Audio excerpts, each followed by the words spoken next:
Good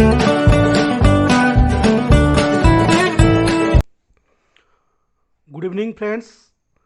question set 11 में आज हम लोग डिस्कस करेंगे हमारा जो प्रेस्क्राइब्ड सिलेबस है उसके रिलेटेड कुछ इम्पोर्टेंट प्रोबेबल क्वेश्चंस। दोस्तों, क्वेश्चन सेट का क्वेश्चनाइज स्टार्ट करने से पहले एक इम्पोर्टेंट इंफॉर्मेशन के बारे में हम लोग डिस्कस कर लेते हैं। दोस्तों, जैसे आप लोग जानते होंगे कि एक नया जो बायलॉ आया है एग्जामिनेशन रिलेटेड, बायलॉ भी आया है, सर्कुलर भी आया है। उसमें क्लियरली मेंशन है कि इस साल से ओरल एग्ज़ाम नहीं होने वाला है और सिर्फ रिटिन एग्ज़ाम होगा, सीबीटी कंप्यूटर बेस्ड टेस्ट होगा। और उसमें 150 क्वेश्चंस रहेंगे, 150 मार्क रहेंगे। क्वेश्चंस कितना रहेंगे वो तो क्लैरिफाई किया नहीं, तो कुछ भी हो सकता है, लेकिन टोटल 150 मार्क ही रहेंगे। तो दोस्तों, जब ओरल एग्ज़ाम होता था तो उसमें ओरल एग्ज़ाम का थीम क्या था कि ओरल एग्ज़ाम में वो लोग ये कंफर्म होते हैं कि अंडरस्टैंडिंग है कि नहीं कैंडिडेट के पास। उसके पास नॉलेज तो है, लेकिन डिटेल अंडरस्टैंडिंग जो सब्जेक्ट मैटर के ऊपर उसका क्लैरिफिकेशन कितना है उसके पास, वो कंफर्म होते हैं ओरल एग्ज़ाम में। तो क्योंकि इस बार ओरल एग्ज़ाम नहीं हो रहा है, जो मेरा एक्सपेक्टेशन है कि रिटिन एग्ज़ाम में ही वो बोथ नॉलेज एंड अंडरस्टैंडिंग को चेक करेंगे। तो जब रिटिन एग्जामिनेशन में मल्टीपल क्वेश्चंस के साथ किसी का अंडरस्टैंडिंग चेक करना होता है तो उसका क्वेश्चंस डेफिनेटली डिफरेंस ही रहेगा। डिफरेंस इन द सेंस कि डेप्थ में ज़रूर वो लोग घुसेंगे सब्जेक्ट मैटर के ऊपर। उस चीज़ को कंपेंसेट करने के लिए आप लोग जो तैयारी कर रहे हैं वो तो बहुत अच्छा है, लेकिन मैं ज़रूर रेकमेंड करूँगा कि आप लोग मल्टीपल क्वेश्चंस का आंसर के साथ साथ सब्जेक्टिव मैटर को भी ज़रूर कवर करें। सब्जेक्टिव मैटर को कैसे कवर करें किया जाए, मान लीजिए एक्ट है, रूल है, रेगुलेशंस है, जितना सर्कुलर्स है, सभी चीज़ को आप लोग डिटेल में पढ़ें। उसके साथ ही जाके आप अगर एमसीक्यूज का क्वेश्चनरी आंसर ये सब करेंगे तब जाके आपको बेनिफिट मिलेगा। अगर आप लोग सब्जेक्टिव वाइज पढ़ाई नहीं करेंगे, सिर्फ मल्टीपल क्वेश्चंस के ऊपर ध्यान देंगे, तो क्वेश्चन तो कहीं से भी आ सकता है। मतलब एक पर्टिकुलर सब्जेक्ट में मान लीजिए सिर्फ रेगुलेशन 1 से लेके 10 तक एक आदमी चाहेगा तो 500-600 क्वेश्चन बना सकता है उसी सिर्फ 1 से 10 के बीच में। तो अगर एमसीक्यू को ही आप लोग ध्यान देंगे, सब्जेक्टिव के ऊपर ध्यान नहीं देंगे, तो मुश्किल हो जाएगा कि किस टाइप का क्वेश्चन आएगा, उसको तो हमको पता नहीं ना। तो आप लोग ज़रूर सब्जेक्टिव के ऊपर ध्यान दीजिए। और एक चीज़, जब सब्जेक्टिव के ऊपर आप लोग ध्यान दे रहे हैं तो एक पर्टिकुलर टॉपिक के ऊपर किस सर्कुलर में, किस नोटिफिकेशन में या कहीं से भी क्या इम्पोर्टेंट इन्फॉर्मेशन और है, एक्स्ट्रा कुछ मिल रहा है, उसको भी ध्यान दीजिए। जैसे एग्जांपल के तौर से हम लोग माइन रूल में 29A, B, C, D को लेकर सिर्फ मेडिकल एग्जामिनेशन के ऊपर बात करते हैं। IME हो गया, PME हो गया, तो उसके रिलेटेड कौन सा सर्कुलर में क्या लिखा गया है उसको ऊपर भी ध्यान दीजिए। मतलब टॉपिक वाइज भी आप लोग प्रिपेयर रहिए ताकि क्वेश्चन कहीं से भी हो आपका फंडामेंटल क्लियर रहे। मेडिकल एग्जामिनेशन मतलब रूल में ये लिखा है, सेक्शन में ये लिखा है, सर्कुलर में ये लिखा है, ये सर्कुलर ये बोला था। तो ऐसे टॉपिक वाइज अगर आप क्लियर रहेंगे तो आसान हो जाएगा एग्ज़ाम के लिए। ओके, तो ये था आज कुछ इन्फॉर्मेशन एग्ज़ाम रिलेटेड। शुरू करते हैं आज का क्वेश्चन सेट 11, जिसमें हम लोग जो प्रेस्क्राइब सिलेबस है उसके रिलेटेड कुछ क्वेश्चंस को कवर करेंगे through out the video. Okay, और मैं भी कोशिश करूंगा आगे subjective wise, topic wise video बनाने के लिए। तो आज का क्वेश्चन सेट शुरू करते हैं।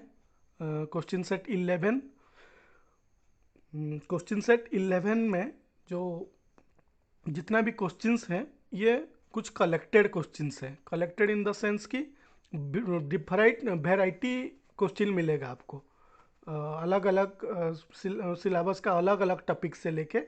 तो आज का जो फर्स्ट क्वेश्चंस है, there was an accident in a mine causing seriously body injury to 2 persons, reportable injury to 6 persons and minor injury to 3 persons. Notice shall be given to CIM, RIM and DM of the dash. मतलब एक mines पे एक accident हुआ है, उसमें 2 आदमी को serious bodily injury हुआ, 6 आदमी को रिपोर्टेबल इंजरी हुआ, 3 आदमी को माइनर इंजरी हुआ। तो हम लोग जो नोटिस देंगे CIM RIM DM को, तो स्टैच्यू क्या बोलते हैं, रेगुलेशन क्या बोलता है कि किस एक्सीडेंट के बारे में हमको नोटिस देना है। SBI only, reportable injury and serious bodily injury, minor and reportable injury only. मतलब कौन सा इंजरी का हम लोग नोटिस में मेंशन करेंगे, मतलब उसके लिए प्रोविजन है। एक्ट बोले, रूल बोलिए, रेगुलेशन बोलिए, कहीं पे भी। तो इसका आंसर क्या होगा? इसका आंसर होगा serious bodily injury only. Serious bodily injury और लॉस ऑफ लाइफ का केस में हमको देना पड़ता है नोटिस। आज पर mines act, district magistrate can show power of an inspector except power of inspector laid down in dash. Mines act के हिसाब से डिस्ट्रिक्ट मैजिस्ट्रेट एक इंस्पेक्टर का पावर परफॉर्म कर सकते हैं, एक्सेप्ट मतलब किसको छोड़ के, ये जो ऑप्शन दिया गया है उनमें से किस सेक्शन को छोड़ के। Section 9 both A and C, section 22, section 9A। तो इसका आंसर क्या होगा, सोचिए। आप लोग अगर सब्जेक्टिव वाइज तैयारी करेंगे तो इसका आंसर आप जरूर दे देंगे। दोस्तों, डिस्ट्रिक्ट मैजिस्ट्रेट इंस्पेक्टर का सभी पावर परफॉर्म कर सकता है एक्सेप्ट सेक्शन 22, 22A और सेक्शन 61 में जो पावर है इंस्पेक्टर का। 61 यानी कि बायलॉ फॉर्मेशन के द्वारा सेक्शन के बीच सेक्शन 22 और 22A में जो इंस्पेक्टर का रोल दिया गया है उसको डिस्ट्रिक्ट मैजिस्ट्रेट नहीं निभा सकते। आज पर MVTR 1966 training is to be given for which type of workers. MVTR 1966 के हिसाब से किस टाइप का वर्कर को वोकेशनल ट्रेनिंग दिया जाता है? Permanent employees only, maintenance crew, contractual workers, both I and III, all of which. तो किसको दिया जाता है वोकेशनल ट्रेनिंग? पहले आप आंसर दीजिए, फिर मैं आपको आंसर बताऊंगा। इसमें क्या होगा कि आपका रिवीजन अच्छा होगा। इसका सही आंसर होगा ऑल ऑफ दी, सभी को देना पड़ेगा। ऐसा नहीं कि मेंटेनेंस क्रू को नहीं देंगे, मेंटेनेंस में तो फिटर वगैरह आते हैं ना, उनको सभी को देना पड़ेगा। कॉन्ट्रैक्चुअल वर्कर को देंगे, ऐसा नहीं कि सिर्फ परमानेंट को देना है। तो ये जो ऑप्शन दिया गया है ये सभी के लिए अप्लीकेबल है MVTR 1966। Maximum voltage of intrinsically safe circuit is dash. जो हम लोग इंट्रिंसिकली सेफ सर्किट का बात करते हैं CA के हिसाब से, इलेक्ट्रिकल में उसका मैक्सिमम वोल्टेज कितना? 30 volt DC, 24 volt AC, 15 volt DC, 15 volt AC। क्या होगा इसका आंसर? नेक्स्ट क्वेश्चन से सभी क्वेश्चन पहले आप आंसर करेंगे, फिर जाके मैं बताऊंगा, तब जाके रिवीजन में आपको अच्छा रहेगा। दोस्तों, 15 वोल्ट AC इसका सही आंसर है, ऑप्शन डी। इसका मैक्सिमम वोल्टेज होता है 15 वोल्ट AC और 24 वोल्ट DC, जो कि ऑप्शन में नहीं है। 24 वोल्ट DC नहीं है, लेकिन इसका सही आंसर है 24 वोल्ट DC और 15 वोल्ट AC। मैक्सिमम वोल्टेज ये हो सकता है इंट्रिंसिकली सेफ सर्किट का। Okay, which is not an essential qualification of a trainer under MVTR 1966। Mind vocational training rule 1966 के हिसाब से एक ट्रेनर का एसेंशियल फंक्शन कौन सा नहीं है?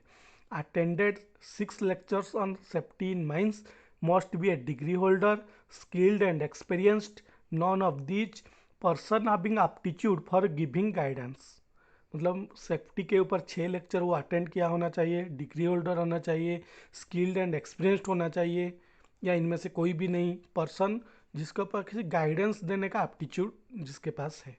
कौन सा एसेंशियल क्वालिफिकेशन नहीं है एक ट्रेनर का?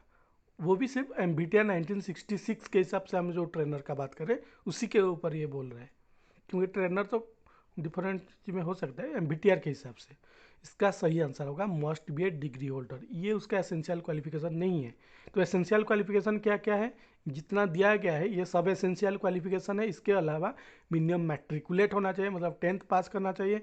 उसके बाद फोरमैन या ओवरमैन सर्टिफिकेट होना चाहिए, और एक है वो सेफ्टी माइंडेड होना चाहिए। सेफ्टी माइंडेड यानी कि सेफ्टी को प्रमोट करने के लिए हमेशा उसके इंटेंशन होना चाहिए। तो ये सब है essential qualification of a trainer. जितना दिया गया है, इसके अलावा क्या बोला मैं, मैट्रिकुलेट होना चाहिए और फोरमैन या ओवरमैन सर्टिफिकेट होल्डर होना चाहिए और safety minded. Benchmark is to be shown in which colour of mine plan. Benchmark हम लोग अगर माइन प्लान में जो दिखाते हैं, कौन सा कलर में दिखाते हैं? Brown, black, green, red. क्या होगा सही आंसर?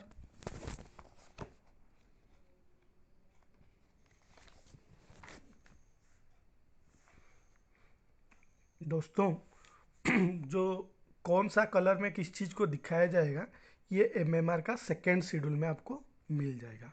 उसका डिटेलिंग दे दिया गया है, उसको जरूर याद करके जाइए। इसका तो आंसर ब्लैक है बेंचमार्क का, मतलब बेंचमार्क को हम लोग ब्लैक कलर में माइंस प्लान में दिखाते हैं।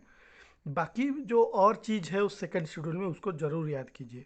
जनरली बहुत सारे तो है, जो मोस्ट इम्पोर्टेंट टाइप का उसको मैं बता देता हूँ। जैसे डाइक हो गया ब्राउन कलर में, सर्वे स्टेशन हो गया ब्लैक कलर में, सब्सिडेंस हो गया रेड कलर में, अभी जो बेंचमार्क का बात किए ब्लैक कलर में, पर और जो ये पम्प स्टेशन हो गया ब्लू कलर में। ये सब इम्पोर्टेंट चीज़ जो कि जनरली एग्जाम में ये सब आता है। बाकी चीज़ तो है, जैसे बोरहोल हो गया रेड कलर में, चाहे वो वर्टिकल हो या इंक्लाइंड हो, तो ये सब चीज़ जनरली सर एग्जाम में आ जाता है। सर्वे स्टेशन, ये सब बहुत इम्पोर्टेंट है। Appointment of agent takes place as per which regulation of MMR 1961। जो एजेंट का अपॉइंटमेंट होता है माइंस में, कौन सा प्रोविजन के हिसाब से, एमएमआर 1961 के कौन सा प्रोविजन, कौन सा रेगुलेशन में ये प्रोविजन है appointment of agent? Regulation 9, regulation 8, regulation 7, regulation 8A। तो 8A है इसका सही आंसर। 8A के हिसाब से एजेंट अपॉइंटमेंट होते हैं। मैनेजर शाल डैश, मैनेजर ये जो दिया गया है, ये सब फंक्शंस दिया गया है, तो इनमें से कौन सा फंक्शन मैनेजर का है? Assign duties to competent persons, monitor to ensure all the competent persons carried out their duty as per statutory provisions, monitor smooth functioning of canteen, only A and B, all of these। तो manager का function क्या है? Manager का function आप लोग को कहाँ मिलेगा? आप लोग को ड्यूटीज ऑफ मैनेजर चैप्टर पढ़ाई करना पड़ेगा। और इसके अलावा सेक्शन में भी है माइंस एक्ट का, duties and responsibility of owner agent manager, section 18, उसको भी पढ़ना पड़ेगा। तो इसका सही आंसर है ओनली A एंड B। सी क्यों नहीं है? सी इसलिए नहीं है, मैनेजर के ऊपर कैंटीन, क्रेच, पीट हेड बाथ, ये तीनों चीज़ का रेस्पॉन्सिबिलिटी नहीं रहता है। ये रेस्पॉन्सिबिलिटी किसके पास रहता है? सिर्फ ऑनर एंड एजेंट के पास। Okay. A candidate is having age of 22 years with degree in mining engineering for appearing first class manager examination as per MMR 1961, he is, इसमें से ऑप्शन दिया गया है। दोस्तों ये क्वेश्चन में मैं थोड़ा बोल देता हूँ, क्वेश्चन में एक चीज छूट गया है। उसके पास 2 साल का एक्सपीरियंस है, वो जो कैंडिडेट जिसके बारे में क्वेश्चन बोल रहे हैं उसके पास 2 साल का एक्सपीरियंस है माइंस में। तो ये जो चीज़ मिस हो गया है क्वेश्चन में, अभी आप आंसर दीजिए कि कौन सा ऑप्शन सही है। Eligible, non of these, not eligible for insufficient experience, not eligible because he has not attended the minimum age required for examination। तो आंसर क्या होगा?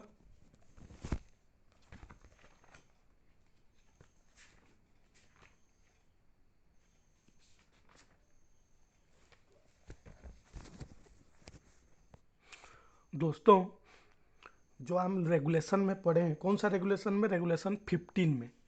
15 में हम क्या पढ़े हैं? Age and general qualification of candidate, उसके हिसाब से देखेंगे। और रेगुलेशन 16 के हिसाब से देखेंगे तो इलिजिबल है। क्यों इलिजिबल है? उसको तो 22 साल हुआ है। 22 साल कन्फ्यूजन क्यों होता है? 23 साल का, 23 साल अपॉइंटमेंट होने के लिए मैनेजर, लेकिन एग्जाम देने के लिए 23 साल नहीं, एग्जाम देने के लिए 20 साल। He must have attend 20 years of completed 20 years of age. जो जिसको 20 साल हो गया वो एग्जाम देने के लिए इलिजिबल है। तो एज के मैटर क्लियर हो गया, जो कि हम रेगुलेशन 15 में पढ़े हैं। 20 साल होने से वो इलिजिबल हो गया। अब एक्सपीरियंस का बात बोलें तो जो रेगुलेशन 16 में हम लोग पढ़े हैं, क्योंकि वो डिग्री होल्डर है तो सेकंड क्लास के लिए 1 साल में उसको एग्जिम्पशन सर्टिफिकेट मिल जाएगा सेकंड क्लास का, और फर्स्ट क्लास के लिए 2 साल का एक्सपीरियंस चाहिए, तो जो कि उसके पास है। जैसे मैं पहले ही आपको बोल चुका हूँ कि इसमें क्वेश्चन में एक चीज़ मिसिंग है, 2 years ऑफ एक्सपीरियंस, वो चीज़ क्वेश्चन में मिस हो गया है। तो उसको अगर आप क्वेश्चन में दिया है मानेंगे तो इलिजिबल है। तो कौन सा कैंडिडेट के लिए कितना एक्सपीरियंस चाहिए फर्स्ट क्लास या सेकंड क्लास एग्जाम अपियर करने के लिए, वो मैनेजर रिलेटेड वो रेगुलेशन 16 में क्लियरली मेंशन्ड है। तो आपको अगर सब्जेक्टिव मैटर को कवर करेंगे, रेगुलेशन 16 को क्लियरली पढ़ेंगे, तब ये इस टाइप का जो अदर भी प्रोबेबल क्वेश्चन हो सकता है उसको भी आप लोग ज़रूर करेक्ट आंसर उसका आप दे पाएंगे। तो रेगुलेशन 16 को ज़रूर पढ़िए। The accident will be termed as major accident if it involves loss of life dash। एक एक्सीडेंट को हम लोग मेजर एक्सीडेंट कब बोलेंगे, जब उसमें कितना आदमी का मौत हो गया, तब जाके हम उसको मेजर एक्सीडेंट बोलेंगे। ऑप्शन क्या है, मोर देन 10, 10 से ज़्यादा आदमी, नॉन ऑफ दीज, ये ऑप्शन में से कोई भी सही आंसर नहीं है। More than 3 but less than 10, 3 से ज़्यादा लेकिन 10 से कम। 2 और मोर मतलब 2 आदमी से ज़्यादा आदमी का डेथ हो गया। More than 3 but less than 9, 3 से ज़्यादा लेकिन 9 से कम। तो इसका सही आंसर क्या हुआ, मेजर एक्सीडेंट हम किसको बोलेंगे।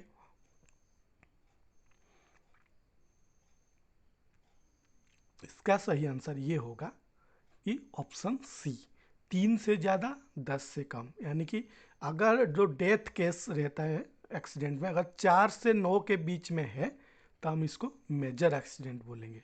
अगर 10 या उससे ज़्यादा हो गया तो उसको हम लोग क्या बोलते हैं, डिजास्टर बोलते हैं। ओके, तो reportable injury, serious bodily injury, loss of life, ये अभी जो हम डिस्कस किए मेजर एक्सीडेंट और डिजास्टर, इसको थोड़ा याद कीजिएगा। तो इसका सही आंसर होगा more than 3 but less than 10, 3 से ज़्यादा हो गया और 10 से कम हो गया तो हम बोलेंगे मेजर एक्सीडेंट। लेकिन अगर 10 या उससे ज़्यादा हो गया तो उसको हम लोग बोलेंगे डिजास्टर। नेक्स्ट क्वेश्चन की तरफ बढ़ते हैं। Gravimetric dot sampler works on principle of dash. Gravimetric जो डॉट सैम्पलर कौन सा प्रिंसिपल में काम करता है, filtration, thermal precipitation, electrification, impaction. ये तो डायरेक्ट क्वेश्चन है, आप लोग पढ़ेंगे। डॉट सैम्पलर हम लोग यूज करते हैं, इसका आंसर फिल्ट्रेशन है, पहले बता देता हूँ, आंसर होगा फिल्ट्रेशन। डॉट सैम्पलर हम लोग डस्ट सर्वे के लिए यूज करते हैं, जो कि वेटेड एवरेज हम लोग निकालते हैं ना कि हमारा जो कंसेंट्रेशन ऑफ डस्ट लिमिट के अंदर है कि नहीं, उस केस में ग्रेविमेट्रिक डस्ट सैम्पलर यूज होता है, जो कि फिल्ट्रेशन प्रिंसिपल में काम करता है। A plant that treats the effluent coming from different areas of the plant and make it into a cleaner and more environmental friendly effluents is known as dash।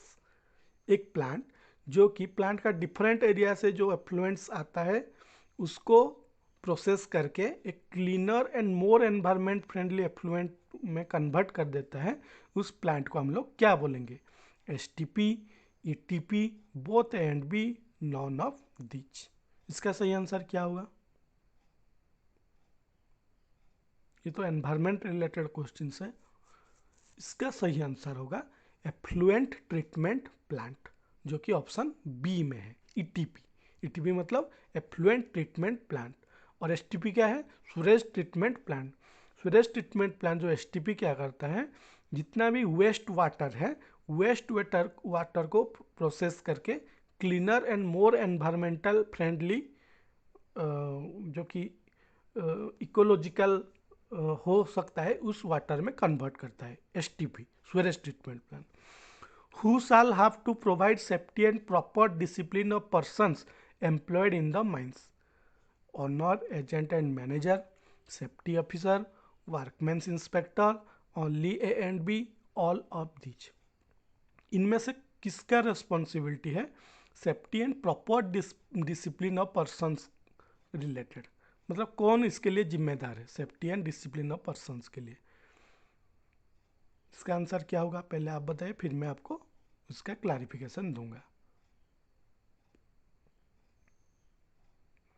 दोस्तों, safety officer और workman inspector का role supportive in nature रहता है। Supportive in nature मतलब वो लोग safety को promote करने के लिए उनका अपॉइंटमेंट हुआ है, लेकिन उसका responsibility owner agent and manager के पास रहता है। रेस्पॉन्सिबिलिटी इन द सेंस कि सेफ्टी ऑफिसर वर्कमैन के पास नहीं है, ऐसा नहीं है।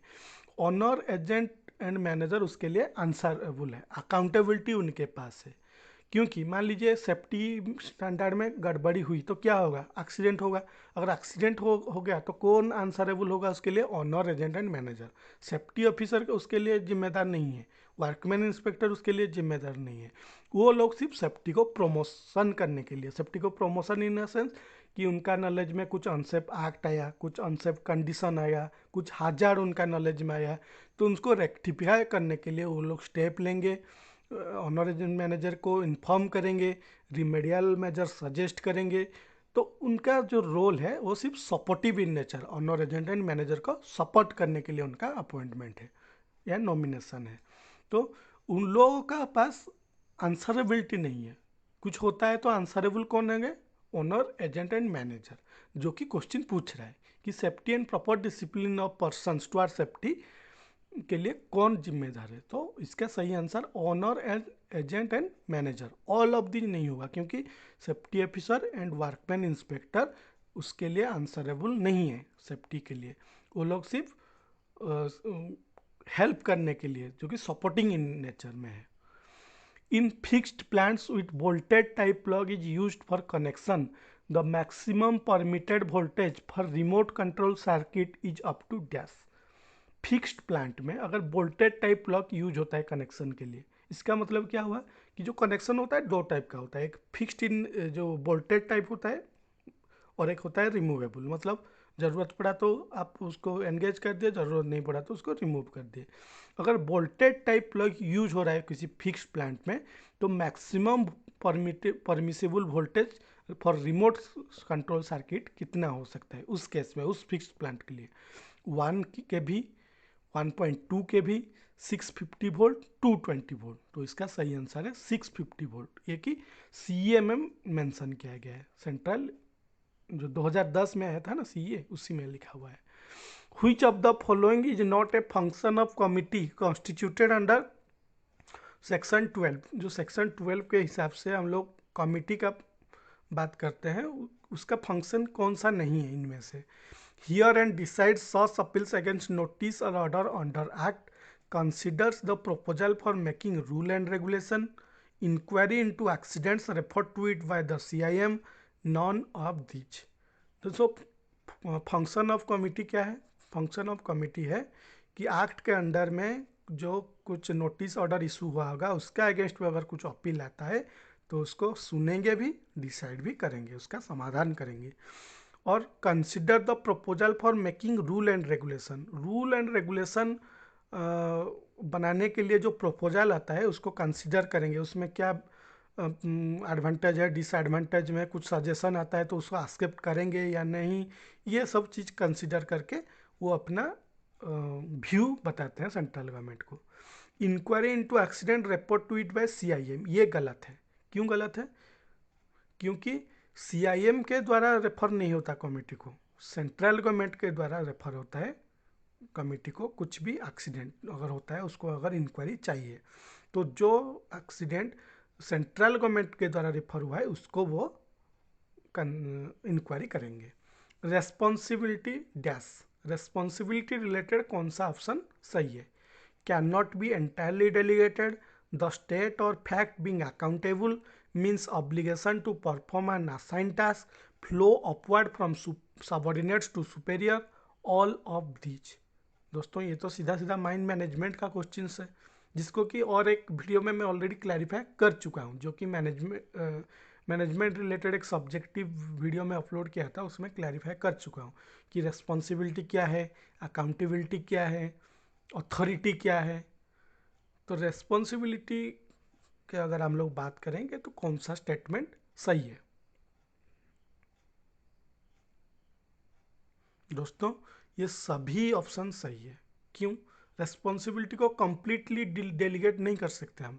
मान लीजिए कुछ काम आया, आप मैनेजर अगर असिस्टेंट मैनेजर को बता दिया, इसका मतलब उसका रिस्पॉन्सिबिलिटी ख़त्म, ये ऐसा नहीं है, उसके पास भी रिस्पॉन्सिबिलिटी है। State or fact of being accountable, अगर कुछ काम दिया गया है और आपको रिस्पॉन्सिबिलिटी दिया गया है, उस काम हुआ नहीं हुआ उसके लिए आप आंसरेबल भी रहेंगे, वो एक बाय डिफ़ॉल्ट है। जिसको रिस्पॉन्सिबिलिटी दिया जाता है वो बाय डिफ़ॉल्ट वो अकाउंटेबल भी रहता है। Means obligation to perform an assign task. Responsibility means एक ऑब्लिगेशन है, एक आज्ञाधीन है, मतलब उस काम को कैसे प्रॉपर तरीके से टाइम लाइन के विद इन कंप्लीट करना है, उसके लिए जो उस एक उतावला रहता है, एक क्या रहता है, एक जिम्मेदारी रहता है, उसको बोलते हैं responsibility. Flow upward from subordinates to superior, ये तो सही है। सबॉर्डिनेट्स टू सुपेरियर को एक अपवर्ड डायरेक्शन में फ्लो करता है, मतलब नीचे वाला आदमी से ऊपर वाला लेवल का आदमी का रेस्पॉन्सिबिलिटी ज़्यादा रहता है। What should be minimum standard of illumination to be provided along the conveyor in mines? 40 horizontal, 20 horizontal, 20 vertical, 50 horizontal, 30 vertical. दोस्तों ये जो क्वेश्चंस में, ये क्या हो गया, ये जो क्वेश्चन में एक चीज़ गलत है कि एक्चुअली इसका सही आंसर लिखा नहीं है इसमें, तो एक ऑप्शन इसमें रहना चाहिए नॉन ऑफ दीज करके। आंसर इसका नॉन ऑफ दीज होगा, क्योंकि ये जो ऑप्शन ABCD है चारों गलत है। कन्वेयर, अलोंग द कन्वेयर जो हम मिनिमम इल्यूमिनेशन प्रेस्क्राइब किया गया है ना, वो इसमें ऑप्शन में नहीं है। इसके लिए एक ऑप्शन इसमें रहना चाहिए नॉन ऑफ दीज, मतलब इनमें से कोई भी नहीं है, जो कि इसका सही आंसर होगा। क्यों होगा नॉन ऑफ दीज? क्योंकि जो प्रेस्क्राइब किया गया है minimum standard of illumination along the conveyor के लिए, वो कितना है, वो है 20 हॉरिजॉन्टल, जो कि ऑप्शन बी में पार्टली लिखा गया है, तो 20 हॉरिजॉन्टल होगा इसका सही आंसर इस क्वेश्चन का। लेकिन क्योंकि ऑप्शन एक छूट गया है, ऑप्शन ई लिखने के लिए नॉन ऑफ दीज, इसका सही आंसर एक्चुअली होगा नॉन ऑफ दीज, जो कि 20 हॉरिजॉन्टल। तो एक कन्वेयर रिलेटेड भी और एक क्वेश्चन हो सकता है कि transfer point and drive and area में कितना होगा, वो 40 हॉरिजॉन्टल होगा। The members of the canteen managing committee shall not be more than dash and shall not be less than dash. Canteen managing committee का जो मिनिमम मेंबर कितना होना चाहिए, मतलब ज़्यादा से ज़्यादा कितना हो सकते हैं, कम से कम इतना होना चाहिए। तो ज़्यादा कितना होगा, मिनिमम कितना होगा, ये एक प्रोविजन है माइंस रूल में, जो कि canteen management committee related question है। तो ऑप्शन क्या है, maximum 8, minimum 5, maximum 10, minimum 5, maximum 6, minimum 4, maximum 5, minimum 2, maximum 6, minimum 3। इसका सही आंसर है मैक्सिमम 5, मिनिमम 2। मतलब मिनिमम मेंबर 2 रहना चाहिए कैंटीन मैनेजिंग कमेटी में, और मैक्सिमम 5 हो सकते हैं। तो 5 से ज़्यादा नहीं होगा, 2 से कम नहीं होगा। Okay. When was first mines act enacted in India? India में सबसे पहले माइंस एक्ट कब एनेक्टेड हुआ था? 1952, 1900, 1923, 1901। दोस्तों बहुत सारे दोस्त सोच रहे होंगे 1952 मतलब 1952, लेकिन ऐसा नहीं है। इसका सही आंसर है 1901। इसको याद रखना पड़ेगा आपको, आप गूगल करेंगे ना तो इसका आंसर आपको मिल जाएगा 1901। इसको जरूर याद रखिए। नेक्स्ट क्वेश्चन की तरफ बढ़ता हूँ, इसको याद रखते हुए नेक्स्ट क्वेश्चन को बढ़ते हैं। Important parameters of A dust that governs it's physiological effect is dash. मतलब पहले ऑप्शन बता देता हूँ फिर समझेंगे। Concentration of dust in air, shape of dust, time of exposure, all of these, size of dust. मतलब कौन सा पैरामीटर एक डस्ट का फिजियोलॉजिकल इफेक्ट को गवर्न करता है, उसका जो एक डस्ट के लिए जो इफेक्ट हमारा बॉडी ऊपर पड़ता है, उसका जो फिजियोलॉजिकल इफेक्ट, उसके लिए कौन सा पैरामीटर एक इम्पोर्टेंट है, उसको कंसीडर करना पड़ता है, उसको हिसाब से वो इफेक्ट पड़ता है। ऑप्शन ए क्या है, concentration of dust in air, मतलब अगर डस्ट का कॉन्सेंट्रेशन हिसाब से इफेक्ट कम ज़्यादा होता है क्या? Shape of dust, shape of dust, dust का शेप के हिसाब से कम ज़्यादा होता है क्या? Time of exposure, time of exposure मतलब मान लीजिए एक आदमी 6 घंटा के लिए एक डस्टी एनवायरनमेंट में काम कर रहा है, एक आदमी 12 घंटा के लिए काम कर रहा है, तो इफेक्ट किस में ज़्यादा होगा? जो 12 घंटा के लिए काम कर रहा है। वही बोल रहा है कि कौन कौन सा पैरामीटर गवर्न करता है इसको, इसका physiological effect. All of these, या option E size of dot, dot का साइज मान लीजिए 5 माइक्रोन, 6 माइक्रोन उसका साइज, तो आंसर होगा ऑल ऑफ दीज। ये सभी डिपेंड करता है ये इफेक्ट किस क्या रहेगा। Inquiry into an accident causing loss of life shall be made by an inspector of mines within dash.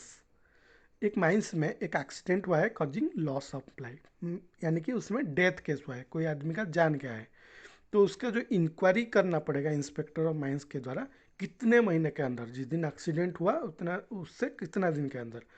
इसका सही आंसर होगा 2 मंथ्स, 2 महीने के अंदर इसका इंक्वायरी करना पड़ेगा इंस्पेक्टर ऑफ माइंस को। Which sections of Mines Act give exemption from the section regarding hours of employment above ground? हमारा जितना भी प्रोविजंस है regarding hours of employment mines act में, उसको एग्जिम्सन करने का परमिशन कौन सा सेक्शन में दिया गया है? Section 37, section 42, section 49, section 38। ये तो डायरेक्ट क्वेश्चन है, आप अगर सब्जेक्टिव मैटर कवर करेंगे तो इस टाइप का क्वेश्चन आपको कवर करने में इजी हो जाएगा। मान लीजिए ये मैं एक क्वेश्चन दिया हूँ, हो सकता है सेक्शन 39 में क्या है, सेक्शन 45 में क्या है, उस टाइप का भी आ सकता है। तो आपको सब्जेक्टिव मैटर को इसीलिए मैं बोल रहा हूँ कि कवर करना पड़ेगा, बार बार इसीलिए आपको बोल रहा हूँ। तो इसका क्या होगा, इसका सही आंसर होगा ऑप्शन डी, सेक्शन 38 में ये प्रोविजन है, exemption regarding hours of employment. Okay, section 38। The owner or mine management shall frame a SOP for adoption and implementation during employment of women between dash in the above ground. ये क्या बोल रहा है, जो DJ में circular आया था पहले क्या था, सुबह 6 से लेकर शाम 7 बजे तक आप सिर्फ वोमेन को एम्प्लॉयमेंट कर सकते हैं। बाद में क्या आया कि आप 24 आवर वोमेन एम्प्लॉयमेंट कर सकते हैं माइंस में, लेकिन कुछ कंडीशंस है। तो उसी में से एक चीज़ बोल रहा है कि कितना टाइम के अंदर आप अगर वोमेन एम्प्लॉयमेंट कर रहे हैं तो आपको एक SOP एडॉप्शन एंड इम्प्लीमेंटेशन करना है। तो इसका सही आंसर क्या होगा, ऑप्शन डी, 7 PM टू लेके 6 AM तक, मतलब शाम 7 बजे से लेके सुबह 6 बजे तक अगर आपका माइंस में वोमेन एम्प्लॉयमेंट है तो आपको एक SOP फॉर्मेशन करना पड़ेगा। What should be minimum standard of illumination to be provided at rest shelter? Rest shelter में मिनिमम स्टैंडर्ड ऑफ इल्यूमिनेशन कितना होना चाहिए? 40 horizontal, 20 horizontal, 20 vertical, 50 horizontal, 30 horizontal. ये भी इल्यूमिनेशन रिलेटेड क्वेश्चन है। इस सेट में हम 2 इल्यूमिनेशन क्वेश्चन हमको मिला। इस टाइप का टोटल 21 स्टैंडर्ड, मतलब डिफरेंट एरिया के लिए स्टैंडर्ड प्रेस्क्राइब किया गया है। तो आपको सबको याद करना है क्वेश्चन, क्योंकि क्वेश्चन कहाँ से आएगा हमको मालूम नहीं, हम तो इसलिए मैं जो क्वेश्चन दे रहा हूँ उसके सराउंडिंग में, उसके रिलेटेड और जो प्रोबेबल क्वेश्चन है उसको आपको याद करना होगा, तैयारी करना होगा। इस क्वेश्चन का सही आंसर 30 हॉरिजॉन्टल है, मतलब रेस्ट सेंटर के लिए मिनिमम 30 हॉरिजॉन्टल होना चाहिए। तो दोस्तों ये था कुछ इंपॉर्टेंट क्वेश्चंस आज का क्वेश्चन सेट 11 का। जैसे मैं आपको बार बार वही अपील कर रहा हूँ कि आपका जो एरिया ऑफ इंटरेस्ट है आप उस चीज़ को मेरे पास ज़रूर पहुँचाइए कमेंट के माध्यम से। मेरे चैनल को ज़रूर सब्सक्राइब कीजिए, बेल आइकन को ज़रूर दबाइए और आपका फ्रेंड सर्कल में इसको ज़रूर शेयर कीजिए।